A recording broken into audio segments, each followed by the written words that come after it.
తెలంగాణ భవన్లో మాజీ మంత్రి జగదీశ్వర్ రెడ్డి మాట్లాడుతున్నారు. లైవ్ లో చూద్దాం. వారు రాతపూర్వకంగా తీసుకుపోయిన కాగితం తీసుకొని సంతకం పెట్టి మీరు ఓడిస్తారని చెప్పి పంపించి, ఇది ప్రపంచం అంతా చూసింది. మీడియా సాక్షిగా, వందల మంది ప్రజలు దారిమడి పోయే వాళ్ళ సాక్షిగా చూసింది సమాజం అంతా. కేటీఆర్ గారు ఏ పద్ధతుల్లో ఎట్లా విచారణకు హాజరైననే విషయాన్ని. ఆ మిగతా డ్రామా కుదరలేదు ఇవాళ.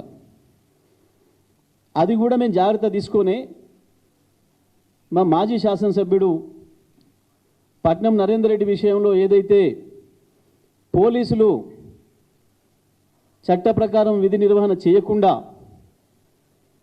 రేవంత్ రెడ్డి చెప్పిన పద్ధతుల్లో పనిచేసి దుర్మార్గంగా ఆయన చెప్పని విషయాలు చెప్పినట్లుగా అబద్ధాలు రాసి మాకు నరేందర్ రెడ్డి చెప్పిండు, నేమే ప్లాన్ చేసినాం, ఇదంతా ఆఫీసర్లు వస్తే దాడి చేయాలి, చంపాలని చెప్పి కేటీఆర్ మాకు చెప్పిండు అని చెప్పి దొంగరాతలు రాసి కోర్టులో సబ్మిట్ చేసి కోర్టును ప్రజల్ని పగదారి పట్టించే ప్రయత్నం చేసినరు. ఇవాళ మళ్ళీ అది జరగకుండా ఉండాలి అని చెప్పి స్వయంగా తను చెప్పదలుచుకున్న విషయాన్ని రాసి సంతకం పెట్టి తీసుకొని పోయినరు. అది కూడా న్యాయవాదులు కూడా తీసుకుపోయి న్యాయవాదులు సీనియర్ న్యాయవాదుల సమక్షంలో ఇచ్చొస్తా అని చెప్పి తీసుకొని పోయినరు. ఎందుకు రేవంత్ రెడ్డి బయటనే ఉంచి విచారణాధికారి బయటకు వచ్చి తీసుకొని పోయిండు? వాళ్ళు అనుకున్న పన్నాగం నడవలే, బొక్కబుర్ల పడ్డరు, అయిపోయింది. దాని తర్వాత 2 గంటలు ఆయన మేధావులందరూ కూర్చొని, ఆయనకు సలహాలు ఇచ్చే మేధావులంతా కూర్చొని ఏం చేయాలి, బొక్కబుర్ల పడుతుంది, మరి మనం ప్రజల్లోనేమో చర్చ వేరే రకంగా పోతుంది, దీన్ని ఏదో పద్ధతిలో డైవర్ట్ చేయాలి కదా అని చెప్పి ముందే అనుకున్న స్కీమ్ కేటీఆర్ గారి ఇంటి మీద రైడ్ చేసి ఏదో కాగితాలు దొరికినాయని చెప్పాలనుకునేవి ఏవైతున్నాయో వాటిని మీడియా మిత్రులకు పంపించి, ఎలక్ట్రానిక్ మీడియా మిత్రులకు పంపించి వాళ్ళ కాలు పట్టుకొని అదొక్కటే వేస్తున్నారు, జర ఇది కూడా వేయండి అని చెప్పి వేసిన ఒక పనికి మాలిన పాత చింతకాయ పచ్చడి వార్త. ఏంటిది? ఏదో గ్రీన్ కో నుంచి ఎలక్ట్రల్ బాండ్స్ వచ్చినాయి, మాకు ఇప్పుడే దొరికింది. పాపం ఒక టీవీలో సంచలన వార్త. అందులో మరి వారికి ఏం సంచలనం కనపడదో మాకేం కనపడలే, ప్రజలకి ఏం కనపడలే. ఎలక్ట్రల్ బాండ్స్ అనేవి బహిరంగమైనవి,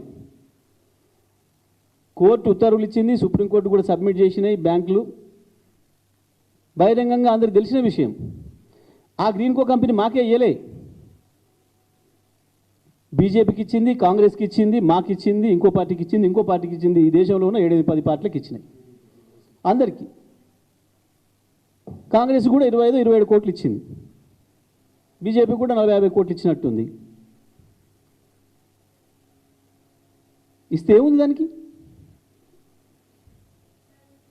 అసలు అది కేంద్ర ప్రభుత్వం అనుమతించిన విషయం. అది ప్రతి పార్టీ కూడా ఎలక్ట్రల్ బాండ్స్ తీసుకోవచ్చు, అమ్మొచ్చు అని చెప్పి అవతల వాళ్ళు చట్టమే చేసి ఇచ్చిండ్రు. దాని ప్రకారం అందరికీ ఇచ్చిండ్రు, మీకు కూడా ఇచ్చిండ్రు. పైగా ఇందులో మీడియా మిత్రులు కావచ్చు, ప్రజలు కావచ్చు గమనించాల్సిన విషయం, మనం రాష్ట్ర ప్రభుత్వంగా కేటీఆర్ గారి శాఖ నుంచి ఇచ్చిందేమో ఫార్ములా ఈకి. ఇందులో గ్రీన్ కోడ్కి ఎక్కడం పైసలు పోలే, మనకి ఏం లాభం జరగలే.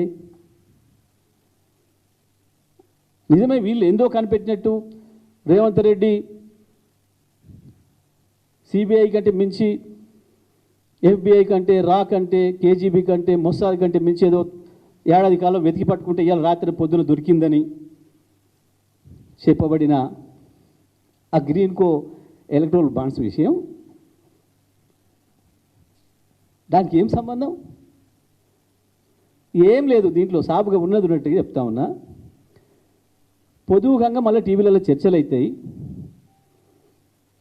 ఇవాళ కేటీఆర్ గారు ఏదైతే వాళ్ళు ఊహించిన పద్ధతుల్లో ఆయన తప్పించుకోకుండా ఇంట్లో కార్యం ఉన్నప్పటికీ విషయం కోర్టులో ఉందని దాని ద్వారా పోకుండా ఉండే అవకాశం ఉన్నప్పటికీ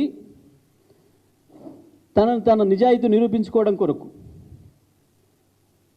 ఒక బాధ్యత గల చట్టాన్ని గౌరవించే పౌరుడిగా ఏదైతే పోయిండో ఆ విషయమే చర్చలో ఉంటుంది ఇవాళ మొత్తం. మా పరువు పోతుంది అని చెప్పి సాయంత్రం చర్చలలోకి ఈ విషయాన్ని తేవడం కొరకు మాత్రమే చేసిన చిల్లర ప్రయత్నం ఇది. ఇక సాయంత్రం టీవీలో డిబేట్లలో దీమే మాట్లాడాలి అందరూ.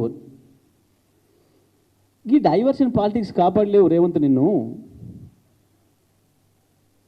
ప్రజల జ్ఞాపక శక్తి తక్కువ అని నువ్వు అనుకుంటున్నావు,